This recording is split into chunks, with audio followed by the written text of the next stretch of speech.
Welcome to English Pod. My name is Marco.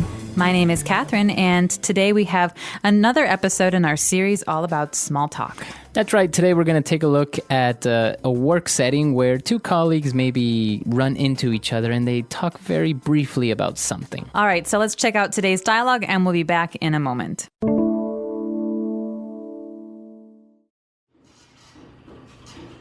Hi, Michelle. Do you need to use the photocopier? Oh, hi, Jeremy. No, please, go ahead. So, how are you, Jeremy?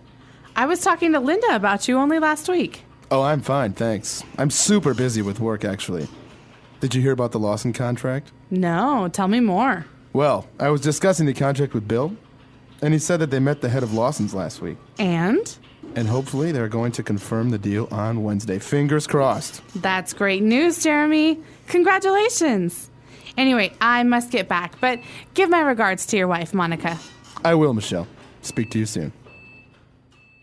All right, we're back. So now let's take a look at some vocab on language takeaway. Language takeaway.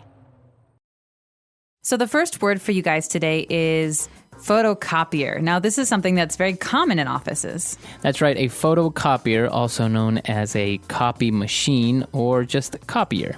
Yeah, this is something that you use to print on paper or to copy paper. So if I have a document, but I want another copy of it, I put it on this machine and it will copy it and print it out. That's right. So those are the ways that you know of this machine by this name, either photocopier, copy machine, or just copier. All right, but after that, we have a very interesting adjective. This is something that we use very often in spoken English.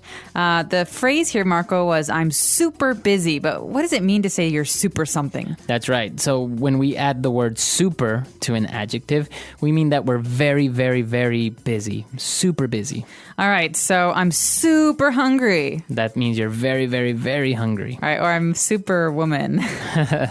Also, it means that you are very much a great woman. All right, like Superman is very good at going fast and doing things, and so he's super means great or exceptional. So in this case, I'm exceptionally busy. That's right. And moving on to the next line where Jeremy says that he was discussing the contract with Bill. So a contract, we know what this means. Yeah, what is this? So a contract is a document, and it's something that you have to have two or more groups for, or two or more parties. So Marco, between you and me, we could have a contract. It says that when we come to record, you will be respectful of me. That's right. And then we will both sign. So it's kind of an agreement between two, as you said, or more people, but you are promising to respect the contract and to do what the contract says. And if you don't do what the contract says, we have a special verb. We say you broke the contract. So to break a contract. That's right. Well, Jeremy was discussing the contract with Bill, and they said they met the head of Lawson's. Now, Lawson's is a company that we're just using for the dialogue. But what does it mean, the head of this company? Okay, well, if you think about the company as a body, the head is the top. And in this case, that would be the president or the manager or the leader. It's the most important person. Okay, so we can also use this in our offices. For example, the person in charge of marketing, the director of marketing, we also call him the head of marketing. Or the head of the sales division would be the manager of the sales team, or whoever's most important in sales. Another very common example, I think, is the president. Many times they call him the head of state. Yeah, the head of state. So you can have a dinner with many heads of state, and those could be kings or queens or presidents. Very good. All right, so that's all the vocab for language takeaway. Why don't we take a short break and listen to the dialogue again?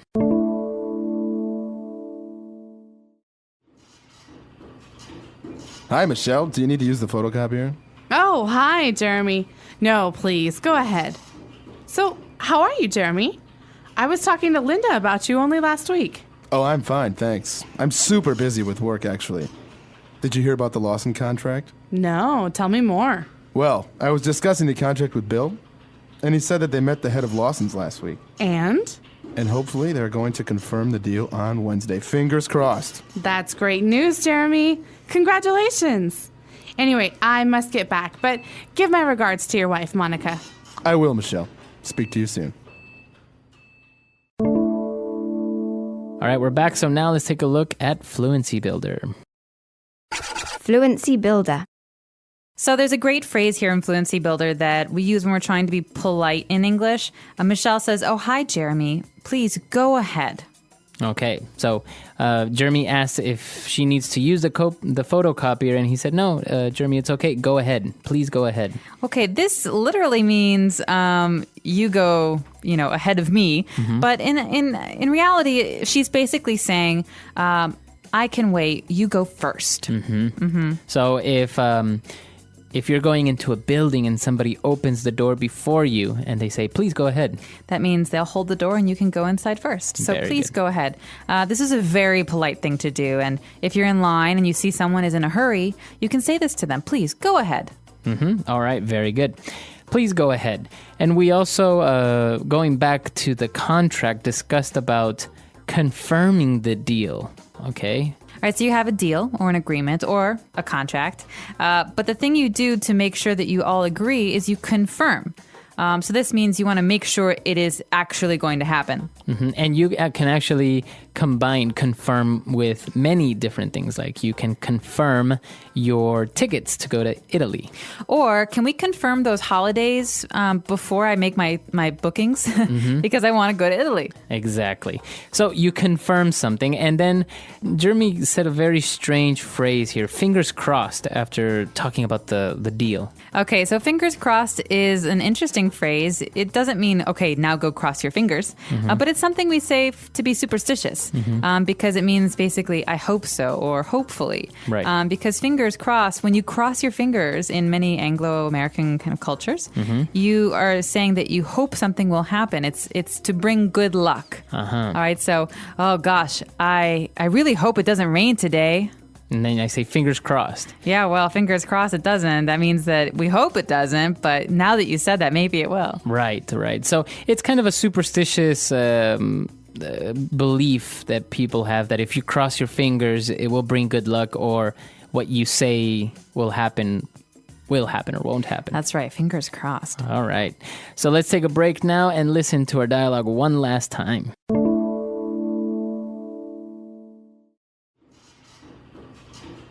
Hi, Michelle. Do you need to use the photocopier? Oh, hi, Jeremy. No, please, go ahead. So, how are you, Jeremy? I was talking to Linda about you only last week. Oh, I'm fine, thanks. I'm super busy with work, actually. Did you hear about the Lawson contract? No, tell me more. Well, I was discussing the contract with Bill, and he said that they met the head of Lawson's last week. And?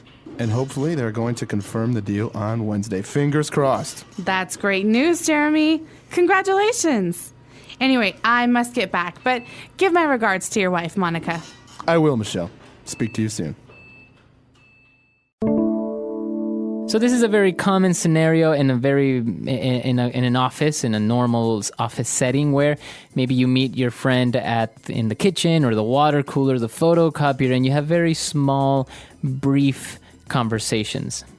That's right. And you're often going to hear this called water cooler talk because you don't want to have a long conversation about something really deep at the water cooler, but you do want to talk about, basic things that you have in common, or work stuff, how's that paper coming along, or how's that I heard you had great sales last week. And so these are great short things you can talk about with your colleagues. Right. Very good. And as we say, it's some of the phrases and the vocab are key things that you can use to start up a small conversation, very brief, to talk about, small things with your colleagues. That's right. So we hope that you'll tune into our future lessons about small talk. And if you have any questions or comments, you're welcome to find us on EnglishPod.com. We'll see you guys there. Bye. Bye.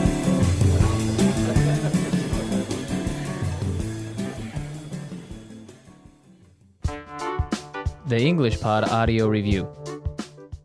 Listen to the meaning, then say the vocabulary word. Written agreement between two or more people. Contract. Hope for luck. Fingers crossed. Price. Deal. Good wishes. Regard. Top boss. Head. Let's try that faster. Hope for luck. Fingers crossed. Price. Deal. Written agreement between two or more people. Contract. Good wishes. Regard. Top boss. Head. Now say the word and hear it in a sentence. Fingers crossed. Fingers crossed that we win at poker tonight. Fingers crossed.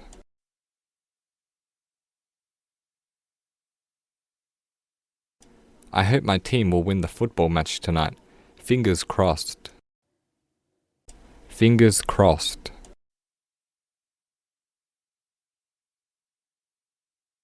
Let's hope, fingers crossed, that we have the day off tomorrow. Contract.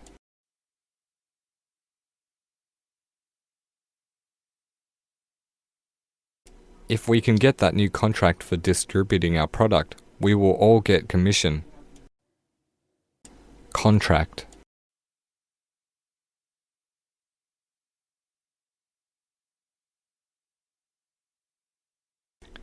The new contract signed between our firm and the government will ensure we make profit for the next decade or so.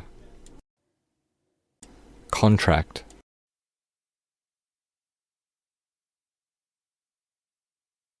The player is facing a lawsuit for breaching his contract clause. Head.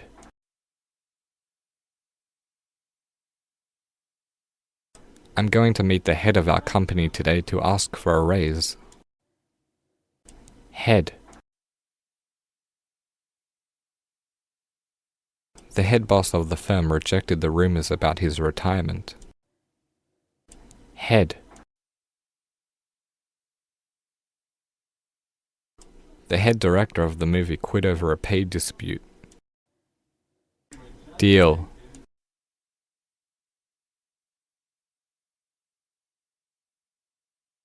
The deal made between the two companies ensures a joint meeting every 2 months. Deal.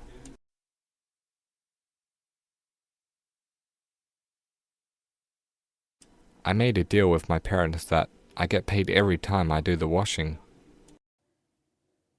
Deal.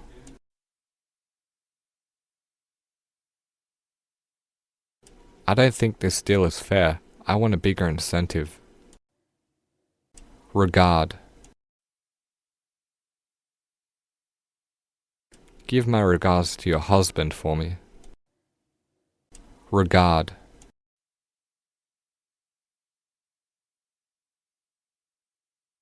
I'm sorry to hear of your loss. My regards go to you and your family. Regard.